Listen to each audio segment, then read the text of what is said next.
Muchas gracias por la invitación de ASCI. Cuando yo estaba estudiando, me gustaba en las pruebas orales quedarme para el final, porque así todo el mundo estaba con poco tiempo y me preguntaban menos. De manera que agradezco a Mario que me haya dejado, porque además el tema que les quiero proponer es un tema de prestidigitador. Cuba 2018, continuidad, oportunidad o continuidad. Nadie sabe, pero quiero transmitirle algunas experiencias. Esto que les voy a presentar no es solo mío, es fruto del estudio del Centro de Estudios Convivencia al que pertenezco. El año 2018 avanza hacia una conjunción de escenarios internos y externos que efectivamente crean, en nuestra opinión, una sinergia, una conformación sociopolítica bastante crítica. No voy a decir la palabra compleja, porque esa es la que usa el gobierno para decir que todo está muy mal. Entonces no es compleja, es crítica. Voy a empezar por las encrucijadas internas. La primera de todas, ya se ha hablado muchísimo aquí, el desastre macroeconómico y su impacto en la vida cotidiana. Esta es la realidad tosuda y comprobable. Alimentos, medicamentos, vivienda, transporte, etc. El modelo económico centralizado y estatista sigue sin funcionar tras una década de actualizaciones, lineamientos, etc. Tercero, el sector privado ha demostrado su eficiencia, para el que quiera entender, la capacidad para crear riquezas, lo han demostrado no solo los pequeños empresarios individuales, sino ya municipios de Cuba, que conozco uno de ellos muy bien, Viñales, en Pinar del Río, que ha revertido la dinámica económica de ese municipio con toda la migración de los pobladores desde el sector estatal al sector privado. Así Trinidad, Santa Marta, cerca de Varadero, etc. En este proyecto de constitución, del que hablaremos después, se aprueba la acumulación de la riqueza, pero se prohíbe la acumulación de la propiedad y se frena el trabajo por cuenta propia. Bueno, cuarto, el modelo político excluyente reprime y penaliza la discrepancia y obstruye sin tapujos la participación de los ciudadanos. Quinto, la arbitrariedad jurídica y la indefensión de los ciudadanos es un escenario asfixiante y excluyente. El delito común es tomado como pretexto para reprimir las opciones políticas. Sexto, el daño antropológico que hemos llamado en el centro, que es ese deterioro moral, espiritual y social, llamado eufemísticamente por el Estado pérdida de valores.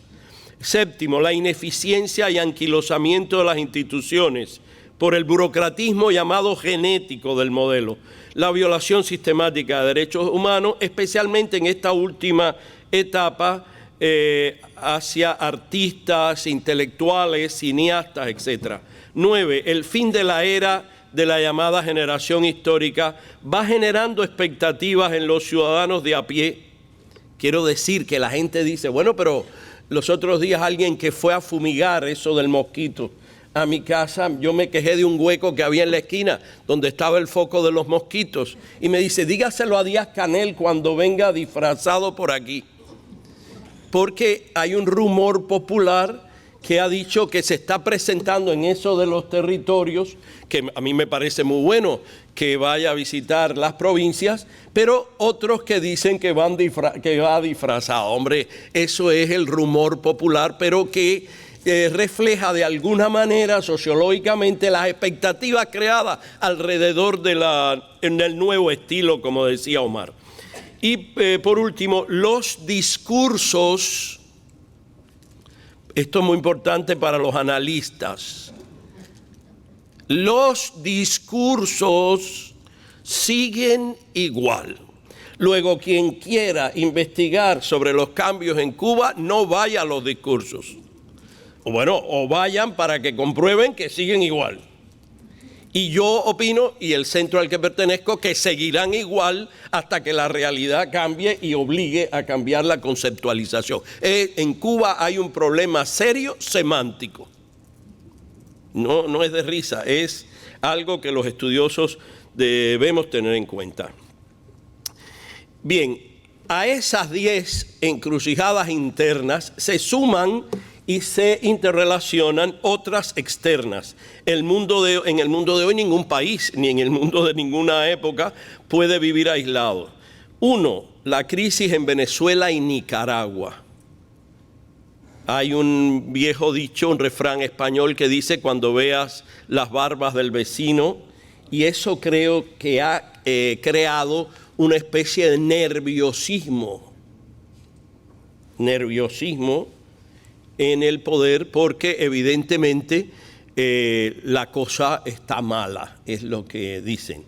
2, el retroceso en el retroceso nominal, los discursos, también sirve para este lado, en el proceso de normalización de las relaciones. Estoy de acuerdo totalmente con Eberleni de que lo que se mantiene es también el discurso, pero la realidad está igual que en el deshielo.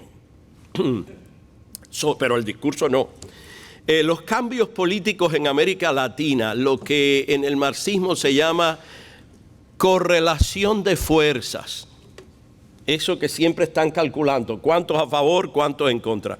Los cambios políticos en América Latina influyen sin duda alguna en Cuba, y países que eran muy afines e incluso sustitutos probables de Venezuela, Brasil, Argentina, Ecuador, Chile, ya no están más.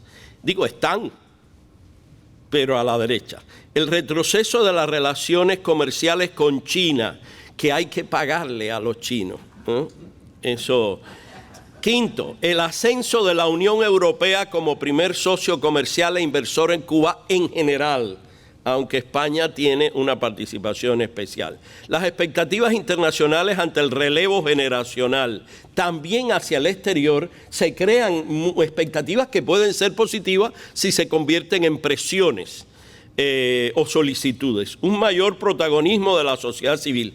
Sin duda alguna, aquella idea en que se confundía sociedad civil con oposición política está siendo superado gracias a la represión del Estado. ¿Por qué digo esto?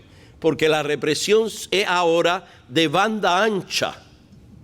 Y entonces es reprimido no el opositor histórico tradicional, sino el artista, el músico, el cuentapropista, el cineasta, etcétera. Y estas personas lo primero que dicen es: yo no tengo nada que ver con la oposición, ¿eh?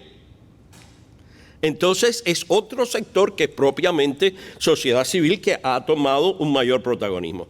La sinergia entre todos estos escenarios internos y externos, como les decía, ponen una situación crítica, inédita y compleja como nunca antes, en nuestra opinión, como nunca antes, porque en el momento de la caída del campo socialista y la Unión Soviética, vino enseguida, después del periodo especial, para salvarnos Venezuela, pero tal como aparece ahora, pues no va a haber sustituto a no ser que México.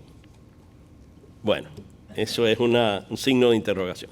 Las respuestas del gobierno, ¿cuáles podrían ser? Recuerden que esto es un panorama sociopolítico para que cada cual saque sus propias conclusiones. Pues 3 por lo menos. 1, el atrincheramiento y el inmovilismo que conduce al desastre y a la violencia, es decir, a la pérdida de todo. Ese puede ser un escenario. El segundo, el modelo vietnamita. Reformas en lo económico, atrincheramiento en lo político.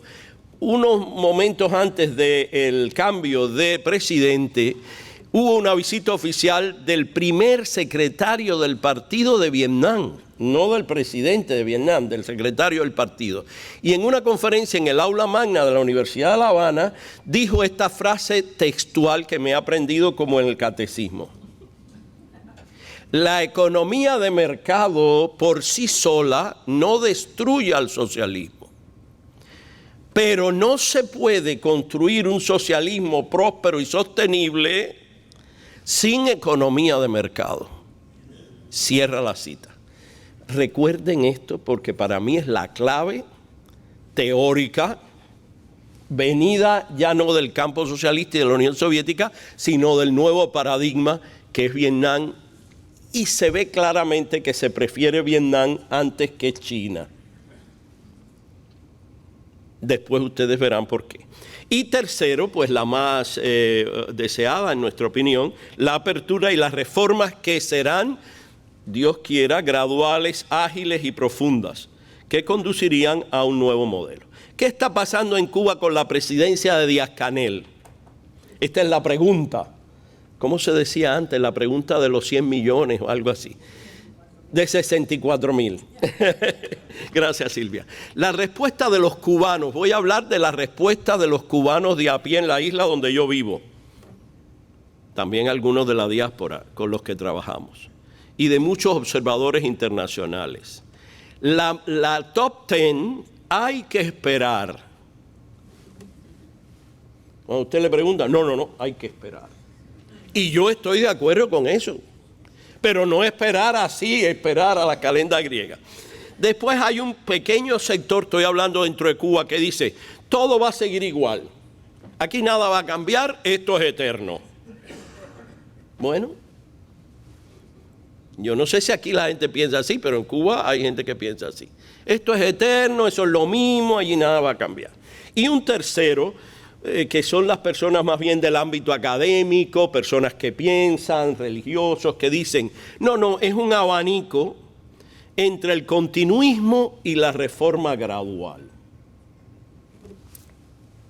Un diapasón. Nadie, creemos, ni la cúpula ni la base tiene hoy la certeza de lo que pueda ir ocurriendo en esta situación nacional e internacional tan crítica para el poder. Nadie, yo creo que ni el poder. Quisieran que ocurriera esto, pero la situación no es fácil. Con continuismo es inviable, como han dicho mis antecesores en el panel, es inviable salir de la crisis. No se trata, y aquí quiero hacer esta precisión que parece baladí, no se trata de tener o no voluntad política. Se trata de una necesidad, filosóficamente hablando, política de sobrevivencia. ¿Voluntad parece ser, si nos guiamos por los discursos y algunas actitudes? No, pero necesidad es más que evidente. Con el continuismo es inviable. La elección está también en cada ciudadano que es sujeto de soberanía y es muy difícil ejercer este derecho en regímenes totalitarios, pero no es imposible. La historia reciente en Europa, África y América Latina lo prueban. Lo que parecía imposible hace solo 30 años en todos estos continentes ha cambiado. Lenín Moreno, Angola, etcétera, etcétera. Ahí vienen los pesimistas y nos dicen, sí, eso es verdad, pero Cuba es diferente. No sé quién lo habrá decretado, a lo mejor Omar Berleni. Pero Cuba sí es diferente, como todo el mundo es diferente. Ahora hay condiciones externas e internas que son también diferentes. Bien, eso sería bueno comentarlo. Les quiero dejar algo, un instrumento de trabajo, y este sí es el final, no voy a decir. Y para finalizar, un instrumento de evaluación crítica. Dijimos que la mayoría de las personas optan por la respuesta hay que esperar. Pero nosotros creemos que hay dos formas de esperar. Una espera pasiva y una espera vigilante, activa, propositiva. Nuestro Centro de Estudios Convivencia ha publicado ya 6 informes estudiados entre la isla y la diáspora sobre cómo quisiéramos la visión de distintos sectores, economía, marco jurídico y tránsito constitucional. Está en nuestra página web lo que nosotros creemos que debe ser el tránsito constitucional, agricultura, medios de comunicación, cultura, educación, porque creemos que es la etapa de vigilancia activa y propositiva. Y hemos definido o propuesto por lo menos, digo por lo menos porque evidentemente habrá otros, 10 signos vitales para ir evaluando la realidad cubana. Eso de que vamos a ver qué está pasando, necesita presión, temperatura, pulso, que es lo que usan los médicos para ver si el enfermo se cura o empeora. Y entonces estos son los 10 puntos que propone el Centro de Estudios Convivencias para la evaluación del camino que queda por recorrer en Cuba. Primero, disminución de la represión de banda ancha y libertad de los presos políticos. Esto siempre tiene que ser el primer signo vital, porque precisamente es la larga y antigua lucha del inicio de la oposición y de los derechos humanos en Cuba, y por lo tanto nosotros quisimos rendir un tributo a esa larga lucha, poniendo en primer lugar la disminución de esta represión de banda ancha. No parece. Yo quería ponerle, como en los periódicos de ahora, una flechita para abajo y una flechita para arriba, pero se los dejo esa tarea a ustedes. Segundo, la conformación del Consejo de Ministros. Eso era lo pospuso, lo debió haber hecho en la primera sesión y lo pospuso para la segunda. Algunos pensamos, ¿por qué lo pospone si todo allí está planificado?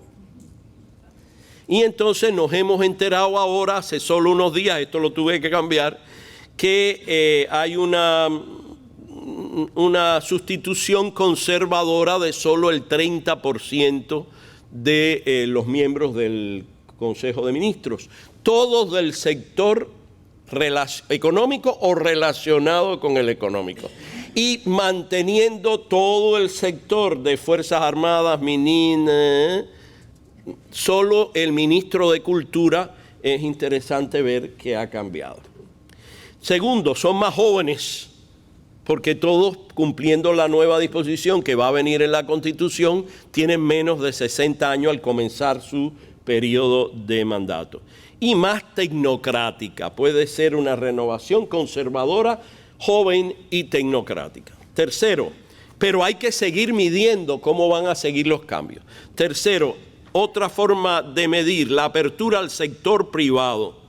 Ahora ha habido un frenazo del trabajo por cuenta propia, eso que se inventó de unificación, etcétera. En el fondo evaluamos que es un frenazo, porque empezando que se legaliza la acumulación de riqueza, aunque no la propiedad, y se prohíbe que haya 2 licencias de trabajo por cuenta propia, ya de eso se habló. Entonces, ¿cómo vas a abrirte al sector privado, habida cuenta y amén de que esa lista, lo que proponemos nosotros es abolirla, porque es penoso que tantos años después todavía haya una lista y los que estamos fuera de la lista no podemos ejercer el trabajo privado. Y segundo, la autorización para la acumulación de la riqueza y la autorización de la propiedad privada mixta y cooperativa, que no oí aquí el comentario de que ahora se permite que empresas privadas hagan empresas mixtas con el Estado. ¿No es así, Omar? Bien, tú me dices lo que me equivoco. Modo de enfrentar las consecuencias de la unificación de la moneda, de la que se habló aquí. Es el problema eje, y se pospone y se pospone. Ya este año yo estoy de acuerdo contigo, con un referendo ahí a las puertas no se va a poder. Pero hay 3 cosas que se pueden ir midiendo de alguna manera. El modo de enfrentar las consecuencias. Quiebre de empresas, desempleo creado por ese quiebre de empresas y la crisis social que viene del desempleo por el quiebre de empresas. Así que esos 3 elementos están concatenados. El quinto signo vital, la forma en que se combinen y equilibren los caminos para salir de la crisis económica. 1. Mayor apertura y seguridad para la inversión extranjera con participación de los sectores público y privado, de lo que no se ha hablado. Y segundo, desarrollo de las pymes con capital cubano o extranjero. Si la inversión extranjera, como hasta ahora, tiene la preeminencia y el desarrollo de las pequeñas y medianas empresas sigue frenado, aquí va a haber un modelo muy raro, que sigue siendo como demasiado en la altura de las grandes empresas, de lo que siempre se criticó como transnacionales, etcétera, y las pequeñas y medianas empresas, que para nosotros el Centro de Estudios Convivencia sería el camino del empoderamiento del pequeño empresario, pues se ve que está desfavorecido. El sexto signo vital es la posibilidad, y aquí nosotros tenemos una experiencia de 25 años, primero en Vitral, después en Convivencia, de ofrecer una educación cívica y política, cívica y política que genere una ciudadanía formada y activa. Giselle Jamison, creo que se dice, de la St. Thomas University, tiene un trabajo que les recomiendo, cuya tesis es: en los países donde había mayor educación cívica y política, las reformas económicas transitaron hacia la reforma política. En los países donde había un analfabetismo cívico y político, no transcurrieron. Y eso es muy importante. Hace 25 años que estamos dando clases de cívica. Séptimo, establecimiento de mecanismos que garanticen la seguridad ciudadana, la no violencia institucional y la no venganza. El papel de la Iglesia, de la comunidad internacional en este aspecto, viendo lo que está pasando en Nicaragua y en Venezuela, y los procesos, aquí hay especialistas, una es por lo menos que conozco, procesos para la memoria histórica, la justicia, la paz, la magnanimidad, la reconciliación nacional, en ese orden. Justicia, no directamente a la reconciliación nacional. Primero la memoria, la justicia y después la magnanimidad y la reconciliación. Así lo vemos nosotros. El octavo, posicionamiento de la comunidad internacional. Esto es un signo para medir. La primacía del respeto y promoción de los derechos humanos sobre los intereses económicos o la respuesta proporcional y en correspondencia con el avance de la reforma. 9. Creación de espacios de estudio y pensamiento. Esto es muy importante para el futuro de Cuba. Los think tanks están fuera. Por lo menos los más. Hay que seguir promoviendo dentro y fuera, con dos pulmones en la isla y en la diáspora. Y ya les hablé del caso del Centro de Estudios Convivencia. Y por último, y no menos importante, es el fenómeno de cómo se seguirá desarrollando la Constitución y el referendo. ¿Qué contenidos tendrá por fin el proyecto de Constitución? A esta hora hemos visto 3 días de debate de la Asamblea Nacional sin conocer el texto del anteproyecto, de manera que adivinábamos por el debate sobre qué se estaba hablando.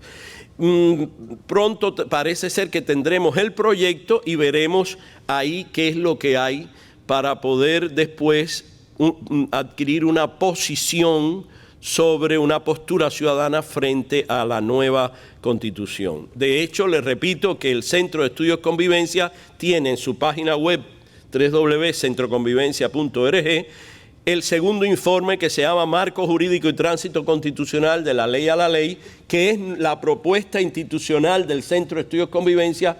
Yo creo que algunos de ustedes, por lo menos estuve conversando con Everleni, sobre este informe, que es un informe de propuestas. Es decir, se sabe que esto no, pero todavía no hay un estudio así serio sobre cómo debería ser el texto.